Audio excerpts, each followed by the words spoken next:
प्रिय छात्रों एवं प्रिय साथियों, मैं अपने चैनल संस्कृत महाविद्या ऑनलाइन क्लासेज में सभी का हार्दिक स्वागत करती हूँ। तो छात्रों, हमारा जो प्रकरण चल रहा था कारक एवं विभक्ति चिन्ह, तो इसके अंतर्गत हम 3 विभक्तियां पढ़ चुके हैं। आज हमारा आता है चतुर्थी विभक्ति संप्रदान कारक। तो चतुर्थी विभक्ति संप्रदान कारक में जो है हमारा जो चिन्ह होता है वो होता है के लिए को, यानी कि जिसके लिए कोई कार्य किया जाता है, उसमें चतुर्थी विभक्ति और संप्रदान कारक होता है।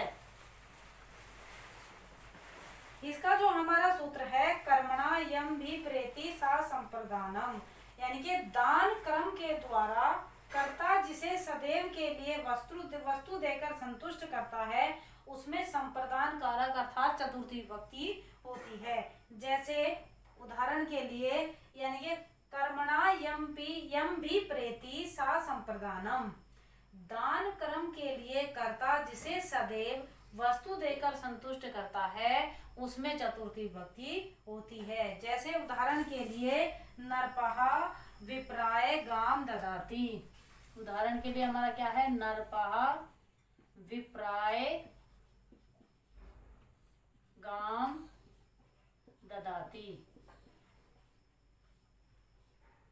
तो इसमें क्या है, नरपः विप्राहे गाम ददाति के अंतर्गत इसमें जो हमारा उदाहरण दिया गया है, अब मैंने जैसे आपको तृतीय विभक्ति पढ़ाई थी तो उसमें मैंने आपको बताया था कि हमारा कर्ता जिस वचन जिस विभक्ति में होगा हमारी क्रिया भी उसी रूप में चलेगी। यहाँ पर नरपा जो है, जो राजा है, वह प्रथमा विभक्ति एक वचन में आता है, तो हमारी क्रिया भी जो है एक वचन में ही होगी। यानी कि इसमें क्या है, जिसके द्वारा कोई वस्तु दी जाती है, किसके द्वारा दी जा रही, राजा के द्वारा, किसको दी जा रही, ब्राह्मण को, विप्र को, गाम ददाती। तो हमारा जो चिन्ह कहता है के लिए, जिसके लिए कोई कार्य किया जाता है उसमें संप्रदान कारक यानी कि चतुर्थी विभक्ति होती है। तो यहाँ पर राजा ने ब्राह्मण के लिए यानी कि ब्राह्मण को, तो इसमें क्या हो गया, विप्र में क्या होगा, विप्र के अंतर्गत हमारी चतुर्थी विभक्ति का प्रयोग किया गया है। चतुर्थी ही नेक्स्ट हमारा जो सूत्र है वो है चतुर्थी संप्रदाने। चतुर्थी संप्रदाने के अंतर्गत क्या है, संप्रदान के लिए चतुर्थी विभक्ति का प्रयोग किया जाता है। जैसे संप्रदान के लिए जो चतुर्थी विभक्ति का प्रयोग किया जाता है तो उसमें जैसे नरपः ब्राह्मणाय धनम ददाति ही, नरपः ब्राह्मणाय धनम ददाति,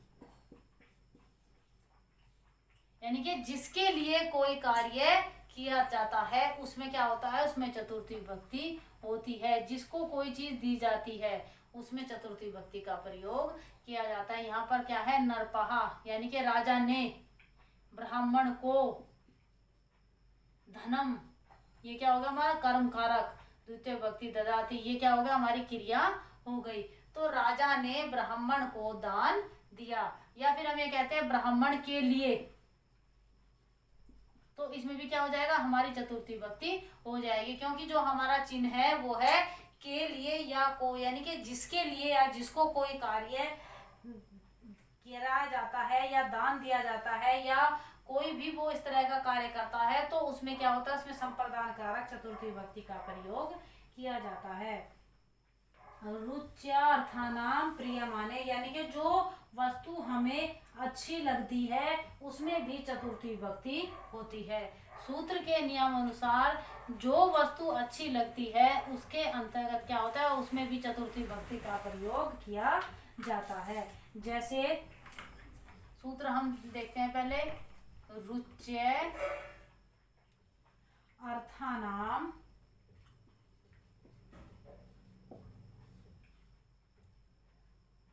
रुच्यः अर्थानाम प्रियमाणः।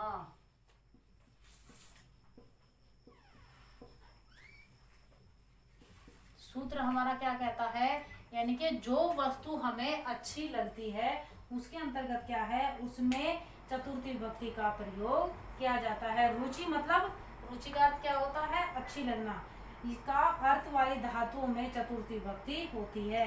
जैसे रामाय पठनम रोचते, रामाय पठनम रोचते। इसमें क्या है कि रामाय पठनम रोचते, तो इसमें क्या है, राम को, यहाँ पर क्या है, राम को पढ़ना अच्छा लगता है। तो इसमें क्या है कि राम को पढ़ना अच्छा लगता है क्योंकि राम उस पुस्तक को पढ़ना चाहता है। तो हमारा चिन्ह जो है के लिए को, यानी कि राम को पठनम रोचते, पढ़ना अच्छा लगता है। तो हमारे यहाँ पर क्या हो गया, हमारे यहाँ पर क्या हो गया, रुच धातु हो गई, यानी कि जिस व्यक्ति को कोई कार्य करना अच्छा लगता है उसमें चतुर्थी विभक्ति का प्रयोग किया जाता है। जैसे रामाय आपणम रुचते, राम को बाजार जाना अच्छा लगता है, तो उसमें क्या हो गया, रामाय। सीता को बाजार जाना अच्छा लगता है, तो क्या हो जाएगा, सीत्याः आपणम रोचते, क्योंकि सीता को बाजार जाना अच्छा लगता है। तो सीता को अच्छा लगता है, तो सीता में क्या हो जाएगा, सीता में चतुर्थी विभक्ति हो जाएगी, यानी कि जो हमारा कर्ता होता है, जो कार्य करना उसे अच्छा लगता है, कर्ता के अंतर्गत, यानी कि क्रिया करने वाले जो कर्ता हमारा होता है उसमें के अंतर्गत क्या होगा, उसमें चतुर्थी विभक्ति का प्रयोग किया जाएगा।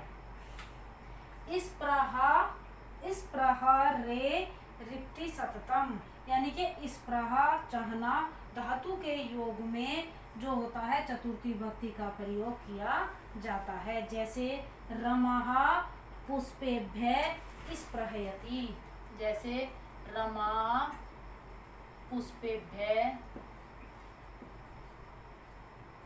स्पृहयति। इसमें क्या है कि हमारा जो चाहने वाली वस्तु, यानी कि जिसको जो चीज अच्छी लगती है उसमें क्या होता है, उसमें चतुर्थी विभक्ति होती है, उसमें क्या होता है, संप्रदान कारक होता है। इसका अर्थ क्या होगा, रमाः पुष्पेभ्य स्पृहयति, रमा फूलों को चाहती है, यानी कि रमा को क्या है, फूल अच्छे लगते हैं। तो इसमें क्या है कि रमा में हमारी चतुर्थी विभक्ति हो जाएगी। यहाँ पर क्या होगा, रमा को या रमा के लिए पुष्प अच्छे होते हैं, तो को के लिए इन पदों का, इन चिन्हों का जहाँ प्रयोग किया जाता है वहाँ पर चतुर्थी विभक्ति होती है। यानी कि रमा को जो है पुस्तक पढ़ना अच्छा लगता है, रमा को पुष्प अच्छे लगते हैं, यानी कि रुच धातु के रूप में चतुर्थी विभक्ति का प्रयोग किया जाता है। एक हमारा सूत्र है चतुर्थी विभक्ति के अंतर्गत जो सबसे अधिक उदाहरण देखे जाते हैं, जिनके जो है नमः स्वस्ति स्वाहा स्वधा अलम्ब वसट योगाश्च नमः। एक सूत्र हमारा आता है, यानी कि चाहने वाली अर्थ धातु में तो चतुर्थी विभक्ति का प्रयोग किया जाता है, लेकिन एक सूत्र हमारा चतुर्थी विभक्ति के अंतर्गत आता है जिसके सबसे अधिक उदाहरण हम देखते हैं। जो हमारा सूत्र क्या है, नमः स्वस्ति स्वाहा, नमः स्वस्ति स्वाहा स्वधा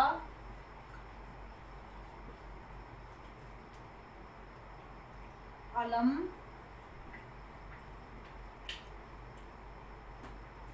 वसड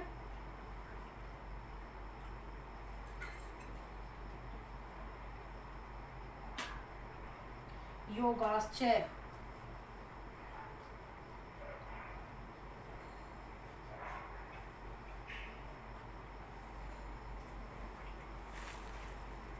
तो इस सूत्र के अनुसार क्या है कि हमारे नमः स्वस्ति स्वाहा स्वधा अलम वसट योगाश्च, इन जितने भी हमारे ये पद हैं इनमें क्या होता है, इनमें चतुर्थी विभक्ति का प्रयोग किया जाता है। चतुर्थी विभक्ति में जब हम कोई भी अनुवाद करते हैं या कोई भी सेंटेंस बनाते हैं उसमें यदि ये पद आते हैं तो उसमें चतुर्थी विभक्ति होती है। जैसे नमः, नमः का अर्थ क्या होता है, नमस्कार करना। क्या अर्थ होता है नमः का, नमस्कार। तो इसका उदाहरण हम देखते हैं। नमः का उदाहरण जो हमारा होगा, जैसे श्री गणेशाय नमः, तो क्या होगा, श्री गणेशाय नमः। तो इसमें क्या है, इसमें क्या किया जा रहा है, इसमें गणेश जी को नमस्कार किया जा रहा है। तो इसमें गणेश जी को नमस्कार यानी कि गणेश जी के लिए नमस्कार है, तो इसमें क्या होगा, गणेश में चतुर्थी विभक्ति का प्रयोग किया जाएगा, यानी कि जिसके लिए कोई कार्य किया जाता है उसमें चतुर्थी विभक्ति होती है। दूसरा हमारा है स्वस्ति। दूसरा हमारा क्या सब पद है, स्वस्ति। स्वस्ति का अर्थ क्या होता है, कल्याण करना। क्या होता है इसका अर्थ, कल्याण। इसका उदाहरण हम देखते हैं, प्रजाभ्य स्वस्ति ही। क्या है, प्रजाभ्य स्वस्ति। प्रजाभ्य स्वस्ति क्या है कि प्रजा का कल्याण हो। किसका कल्याण हो, प्रजा का। तो यहाँ पर प्रजा में क्या होगा, प्रजा के लिए कल्याण की बात की जा रही है, तो प्रजा में क्या होगा, प्रजा में चतुर्थी विभक्ति का प्रयोग किया जाएगा। प्रजा में एक व्यक्ति नहीं है, प्रजा में बहुत सारे व्यक्ति हो गए, तो इसलिए क्या आ गया हमारा, प्रजाभ्य। नेक्स्ट उदाहरण हम देख लेते हैं, स्वाहा। नेक्स्ट हमारा पद कौन सा आता है, स्वाहा। स्वाहा का अर्थ क्या होता है, स्वाहा और स्वधा, यानी कि स्वाहा का अर्थ जो होता है बलि देना, यानी कि होम करते वक्त हम जब बोलते हैं, एक पद बोलते हैं स्वाहा, तो इसमें इसका अर्थ क्या होगा, बलि देना, यानी कि हवन में सामग्री डालना। तो इसमें जब हम इसका अनुवाद करेंगे तो इसमें क्या हो जाएगा, अग्नेय स्वाहा। इसका अनुवाद क्या होगा, अग्नेय स्वाहा। अग्नेय स्वाहा।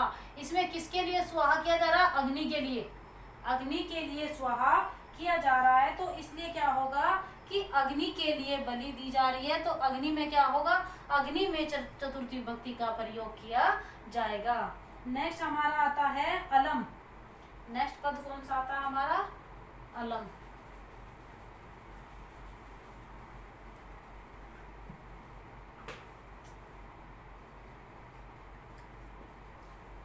अलम, अलम का जो हम उदाहरण लेंगे ये होगा कृष्णाः कंसाय अलम। कृष्णाः कंसाय अलम। कृष्णाः कंसाय अलम। तो इसमें क्या है, कृष्ण कंस के लिए पर्याप्त है, यानी कि जो कृष्ण है वो कंस को मारने के लिए पर्याप्त है। तो यहाँ पर क्या है, कृष्णाः कंसाय अलम। कृष्ण को मारने के लिए जो कंस को मारने के लिए जो कृष्ण है वो पर्याप्त है। तो यहाँ किसके लिए पर्याप्त है, कंस के लिए। तो कंस में क्या होगा, कंस में चतुर्थी विभक्ति का प्रयोग किया जाएगा, क्योंकि जो कृष्ण है वो कंस को मारने के लिए पर्याप्त है, तो कंस के लिए। तो यहाँ पर कंस में क्या हो जाएगा, चतुर्थी विभक्ति का प्रयोग किया जाएगा। नेक्स्ट उदाहरण हमारा आता है वसट। वसट में क्या है, इंद्राय वसट। इंद्राय वसट। इसका अर्थ क्या होगा, इंद्र के लिए आहुति। क्या होगा, इंद्र के लिए आहुति। यहाँ पर किसके लिए आहुति दी जा रही है, इंद्र के लिए, तो इसलिए क्या होगा, इंद्र पद में चतुर्थी विभक्ति का प्रयोग किया जाएगा। नेक्स्ट उदाहरण है स्वधा। नेक्स्ट हम उदाहरण लेते हैं स्वधा का। स्वधा के अंतर्गत क्या है कि पितृभ्य स्वधा। पितृभ्य स्वधा। इसका अर्थ क्या होगा, पितृगणों के लिए पर्याप्त, यानी कि यहाँ पर किसके लिए पर्याप्त है, पितृगणों के लिए। किसके लिए प्रयोग किया जा रहा, पितृगणों के लिए।